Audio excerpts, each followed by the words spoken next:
চাঁপাইনবাবগঞ্জের শিবগঞ্জ উপজেলার বিনোদপুর ইউনিয়নের নলবনা খালের উপর নির্মিত ব্রিজটি এক রাতের বর্ষণেই ধসে পড়েছে। এ অবস্থায় ৩ ইউনিয়নের প্রায় ৫০,০০০ মানুষ পড়েছেন চরম দুর্ভোগে। স্থানীয়দের অভিযোগ, একই স্থানে ৩বার ব্রিজ নির্মাণ করা হলেও প্রতিবারই নিম্নমানের সামগ্রী ব্যবহার ও সঠিক পরিকল্পনার অভাবে বারবার ভেঙে পড়ছে ব্রিজটি।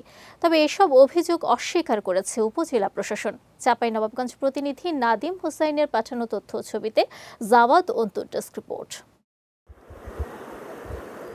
নলবনা খালের উপর ধসে পড়ায় এই ব্রিজটি ছিল চাঁপাইনবাবগঞ্জের শিবগঞ্জ উপজেলার শ্যামপুর, বিনোদপুর ও শাহবাজপুর ইউনিয়নের মানুষের চলাচলের একমাত্র ভরসা। 2015-16 অর্থ বছরে 32,53,630 টাকা ব্যয়ে এটি নির্মাণ করে শিবগঞ্জ উপজেলা প্রকল্প বাস্তবায়ন অফিস।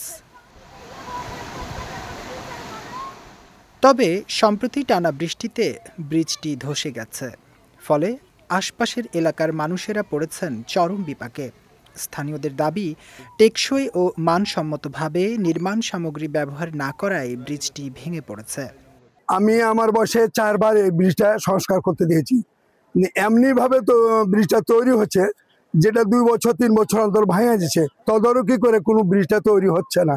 আমার ধারণা বা এলাকাবাসীর ধারণা যে ব্রিজটা সঠিকভাবে হয় নাই। যে আমরা ধরি যে 99 বা 100 বছরের যে এইটা ধরি, কিন্তু সেভাবে ব্রিজটা এখানে মানে মানসম্পন্নভাবে হয়নি। মানে দুর্নীতি ব্রিজ করেছে।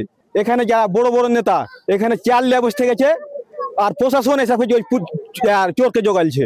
এই ব্রিজটি ভাঙার কারণে এখন আমাদের এই 3 ইউনিয়নের সকল লোকজনের যাতায়াতের অনেক অসুবিধা হবে।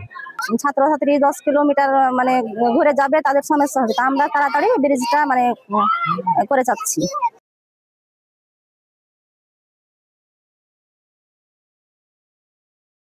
তবে পরীক্ষা নিরীক্ষার পরই ব্রিজটি মানসম্মত ছিল কিনা তা বোঝা যাবে জানিয়ে দ্রুত সেতুটি রিপেয়ারিং করে চলাচলের উপযোগী করা হবে বলে জানিয়েছে উপজেলা প্রশাসন। ইঞ্জিনিয়ারিং টিমের রেজাল্ট ছাড়া আমরা আসলে এটার গুণগত মান নিয়ে কথা বলার সুযোগ নেই। আমরা এখানে আপাতত এখানে বাঁশের খুঁটি দিয়ে বেড়া দিয়ে মাটি ফেলে যান চলাচলের উপযোগী করার চেষ্টা করব, এবং পরবর্তীতে আমাদের ইঞ্জিনিয়ারিং টিম সেটা ইন্সপেকশন করবে।